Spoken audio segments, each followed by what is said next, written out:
Emirates Hava Yolları'nın müsahibəsindən necə keçdim? İzlə. Amsterdam şəhərindən hər kəsə qucaq dolusu salamlar. Necəsiniz? Ümid edirəm hər biriniz yaxşısınız, əhvalınız yaxşıdır. Nəhayət ki, söz verdiyim Emirates Hava Yolları'nın müsahibəsindən necə asanlıqla keçmək olar videosunu çəkmək qərarına gəldim. Niyə? Çünki bildiyiniz kimi sentyabrın 17-si Emirates Hava Yolları Azərbaycana gəlir. Bəli, yadda saxlayın və gedin şansınızı sınayın. Məhz ona görə də bugün sizlərlə həmin intervyuda nələrə diqqət etmək lazımdır, hansı triklərdən istifadə etmək lazımdır, bunların hamısını paylaşacağım. Baxıl olmaq nəyə lazımdır? Lakin başlamazdan əvvəl kiçik bir nüanslara toxunmaq istəyirəm. Bilirəm hər kəs üçün bu iş wow, hər gün Maldivə uçacağam, Paris məni gözləyir və s.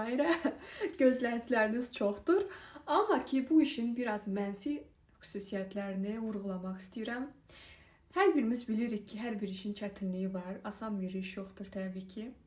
Amma bu işin mənfi cəhətlərini, çətinliklərini sizlə paylaşmaq istəyirəm ki, həmin müsahibəyə gedərkən həm hazırlıqlı olasınız, hansı işə doğru addım atdığınızı biləsiniz. Az öncə də vurğuladığım kimi, məhz hər gün mən uçacağam fərqli ölkələrə, fotosessiya, gəzmək falan. Mənfi cəhətləri odur ki, siz jetlag olursunuz, yəni həmin ölkə ilə sizin yaşadığınız ölkə arasındakı saat fərqləri orqanizmə tab gətirə bilmir. Məsələn, uçduğunuz ölkədə, tutalım ki, Amerikada siz axşama doğru enirsiniz, amma halbuki məsələn Dubayda gündüz vaxtıdır. Və bu zaman orqanizm artıq bilmir, yatsın, oyansın, nə etsin bilmir və bu da sizə jetlag yaradır. Çox yorğun olursunuz, yuxu rejiminiz pozulur. Kofe dalınca kofe içməyə çalışırsan ki, gözlərin açılsın. Düzdür, mən kofe sevmirəm. Azərbaycan qızı olaraq çay sevirəm. Digər mənfi cəhəti odur ki, mən sadəcə çay, qəhvə paylayacağam və işim bununla bitəcək. Xeyr. Uçuş zamanı sizə hər hansı bir sərnişinin aqressiv münasibəti, emosional təzyiq, sərnişinin sənə qarşı aqressiv münasibəti, kaprizlərini yola qoymaq, həll etmək bir şəkildə və yaxud da ekstrem anlar, məsələn, hər hansısa bir sərnişinin vəziyyətinin anidən pisləşməsi və ona tibbi yardım göstərilməsi, bunların hər birinə hazırlıqlı olmalısan, mental cəhətdən güclü və hazır olmalısan. Bəli, təəssüf ki, ən mənfi cəhəti isə sevdiklərindən uzaqda olmaq, sevdiyin insanlardan uzaqda yaşamaq, onlar üçün darıxmaq və təbii ki, fiziki yorğunluq, uçuş zamanı ayaq üstə uzun müddət qalmaq və s. Bəli, bunları vurğuladım ki, siz hazır olasınız bu nüanslara və daha sonra qərarınızı verib intervyuya özünüzü sınamağa gedəsiniz. İndi isə keçək Emirates müsahibəsinin intervyu mərhələlərinə. Başlayaq, diqqətlə dinləyin. Bu arada unutdum deməyi, xahiş edirəm. Bu videonu digərki videodan daha çox baxış yığmasına şərait yaradın. Like eləyin, o gözəl rəylərinizi yenə də gözləyirəm. Hər birini oxudum, hər birinizi uzaqdan da olsa bağrıma basıram.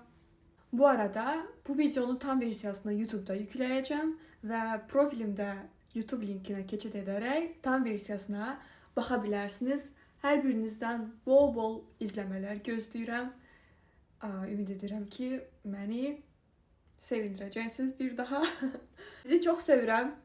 Hər birinizin mənfi və müsbət rəylərini oxuyuram təbii ki və hər birinizin rəyinə hörmətlə yanaşıram. Deməli belə, ilk öncə müsahibəyə hansı üslubda və tərzdə geyinməli olduğunuzu nəzərinizə çatdırmaq istəyirəm. Xanımlar, zəhmət olmasa dizdən yuxarı olmamaq şərti ilə qara ətəklər geyinin və üst geyiminizdə isə, üst köynəyinizdə isə rəsmi rəngdə və bəyaz şəkildə köynək olmalıdır. Bunu Gmaildə şəkil formasında sizə göstərəcəklər, hansı formada saçlarınız necə şəkildə yığılmalıdır, hamısı qeyd olunacaq. Müsahibə zamanı bəzi qızlar görürdüm ki, ağ köynək şərt olduğu halda qara klassik köynək və yaxud da digər rəngdə, lakin klassik köynək geyinmişdilər və yaxud da şalvar geyinənlər də olmuşdur. Amma sizə məsləhətim budur ki, onlar nəyi qeyd edirsə, həmin üslubda da gəlin. Çünki onların qeyd etdiyi üslubda geyinməyəcəksinizsə, siz digər mərhələyə seçilmirsiniz. Bunu özüm də öz gözlərimlə şahidi oldum. Hər kiçik detala diqqət edin, xahiş edirəm. Və saçlarınız da təbii ki, toplanmalıdır. Makyaj isə abartılı şəkildə deyil, sadə, gördüyünüz kimi belə bir makyajla gedə bilərsiniz. TR bələdçiliyi müsahibəsində bildiyiniz kimi mən qeyd etdim sizə. İlk öncə CV-lər təqdim olunur və yaxud da web saytda CV-nizi yükləyirsiniz və onlardan mailinizə qəbul mesajı alırsınız. Müsahibəyə getdikdən sonra ilk mərhələ height reach test, yəni boyun ölçülməsidir. Bunu mən digər videomda qeyd etdiyim üçün bir daha təkrarlamıram. Keçid edib digər sual və cavab videosuna baxa bilərsiniz. Reach test olduqdan sonra isə hər kəsə sıra nömrələri verilir və sonra isə tattoo mərhələsi gəlir. Yəni tattolar yoxlanılır. Sizdən soruşulur, səmimi olaraq cavab verməlisiniz. Çünki əks halda bu daha sonra bir sıra problemlərə səbəb ola bilər. Tattoonuz varmı? Görünən yerdədirsə göstərirsiniz və onlar qərar verirlər ki, buna icazə olar ya yox. Introduction mərhələsi başlayır. Introduction mərhələsində hər kəs özünü qısaca təqdim etməlidir. Burada hansı nüanslara fikir vermək lazımdır? Sizə məsləhətim odur ki, özünüzü təqdim eləyəndə uzun-uzadı danışmayın. Qısa, aydın və öz danışın. Bunu daha çox bəyənirlər. Nəinki siz orada mən filan yerdə bunu elədim və s. və ilaxır uzun-uzadı özünüzü tərifləməyin. Bunu sevmirlər. İkinci mərhələ group discussion olur. Group discussion 2 mərhələsi mövcuddur. Birinci mərhələsində hər kəs qruplara ayrılır və onlara kiçik kartlarda ingilis dilində sözlər təqdim olunur. Məsələn, teacher, radio presenter və s. Və siz bunu qrup şəklində müzakirə edirsiniz. Daha sonra isə onu tək-tək öz cümlələrinizlə ifadə edirsiniz. İndi izah edəcəm necə. Məsələn, mənə, daha doğrusu bizim qrupa 3 nəfərdən ibarət idik, radio presenter düşmüşdü. Həmin şəxsin, həmin peşənin əsas nüanslarını 3 cümlə ilə ifadə edin. Qeyd edirəm, 3 cümlə. Ondan artıq olmaz. Niyə? Uzun danışmağı sevmirlər. Bu group discussion'da nəyə önəm verirlər? Komanda işində özünü necə göstərirsən, digər komanda yoldaşlarını dinləmə qabiliyyətinə baxırlar. Həmçinin sənin danışıq üslubunu, ifadələrinə diqqət edirlər. Təbii ki, hər mərhələdən sonra elimination round olur. Nəticələr elan olunur. Bu biraz stresli anlardır. Bəli, ürəyiniz döyünür. Bu dəqiqə mənim nömrəm deyiləcək, adım çəkiləcək. O anı gözləmək çox streslidir ki, bu dəqiqə sənin nömrənin adı çəkiləcək və sən elimination olacaqsan. Group discussion ikinci mərhələsində situasiya verilir. Sərnişinlə sizin aranızda bir situasiya verilir və siz onu həll etməlisiniz və həll etmə bacarığınızı göstərməlisiniz. Burada həm bədən dili, həm sizin gülümsəməyiniz, sərnişinlə ünsiyyətiniz və problemi necə asanlıqla həll etməyinizi nümayiş etdirməlisiniz. Məsələn, bizim qrupa belə bir situasiya verilmişdi ki, bir otel təsəvvür eləyin və həmin otel aşağıda sadalacağım şəxslərə, qonaqlara deyək, şampan təqdim eləməlidir. Bunlardan hansını seçərsiniz? Məsələn, məşhur bir şəxs, balayına gələn cütlük, yaşlı cütlük, övladı ilə səyahətə gələn ailə və s. Siz bunlardan hansı qonağa bu şampanı təqdim edərsiniz və səbəb niyədir bunu göstərin. Çalışın ki, group discussion mərhələsinə bir qıraqda oturub, onlar danışsın, qrupdakı yoldaşlarımız danışsın, mən durum qıraqda sakitcə. Xeyr, bu olmaz.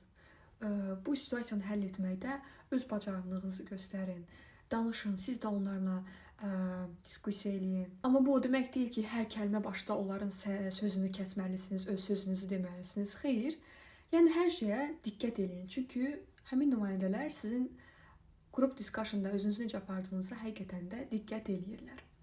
Bu arada, group discussion'da həmin situasiyanı həll etdikdən, qərar verdikdən sonra bir nəfər lider seçilir və çıxaraq həmin situasiyanı qrup adından necə həll etdiyini danışır.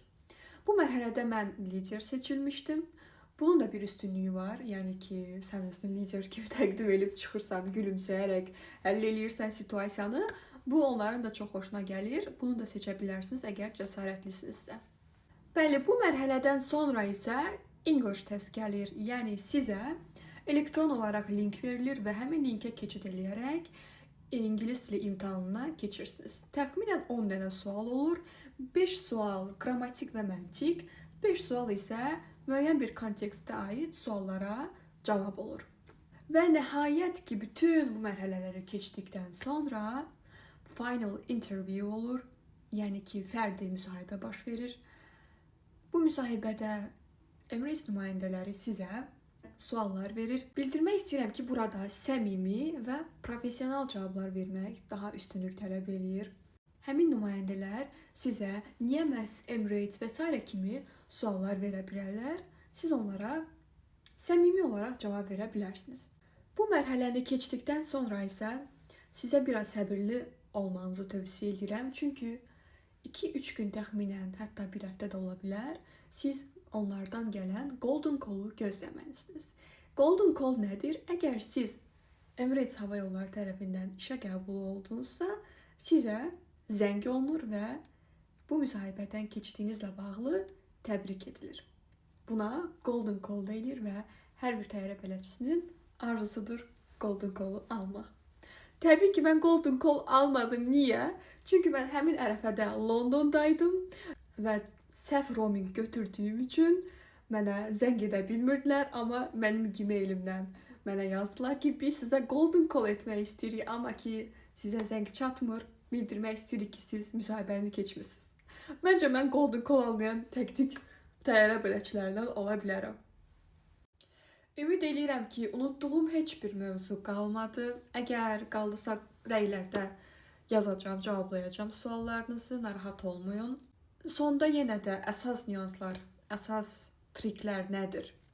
Gülümsəyəcəksiniz, şərtlərə əməl edəcəksiniz, qısa və öz danışacaqsınız. Lazım deyil orada mürəkkəb ingilis cümlələri işlədəsiniz, özünüzün ingilis səviyyənizi göstərəsiniz. Xeyr.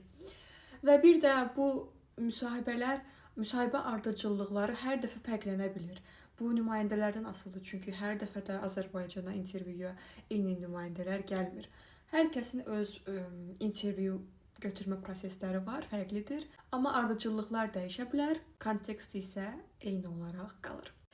Belə, yenə də hər kəsə təşəkkür edirəm. Sona qədər səbirlə izlədinizsə məni, nə xoş mənə. Sizə az da olsa kiçik bir faydam toxundusa, nə gözəl. Videonu bitirdikdən sonra kiçik də olsa rəy bildirməyinizi, bəyənməyinizi unutmayın. Bu mənə biraz da stimul verir və bu müsahibədən sonra daha nə proseslər olur. Həmçinin getdiyim ölkələrdə səyahət vloqları falan da çəkib sizlə bölüşmək istəyirəm. Əgər sizə maraqlıdırsa bildirin. İzlədiyinizə görə hər birinizə təşəkkür eləyirəm. Gəlin unutmayaq ki, mehriban olaq, paxıl olmayaq, aqressiv rəyləri kənara buraxaq. Mənfi rəy bildirmək istəyiriksə də zəhmət olmasa etikadan kənara çıxmayaq. Çünki gəl bir-birimizin qəlbini qırmayaq qısacası. Çünki mən də bir Azərbaycan xanımıyam. Sizdən dəstək aldıqda daha çox sevinirəm, daha çox stimul alıram. Özünüzə yaxşı baxın, Allaha əmanət olun. Növbəti videolarda görüşmək ümidi ilə sizi çoxlu-çoxlu öpürəm. Hələlik.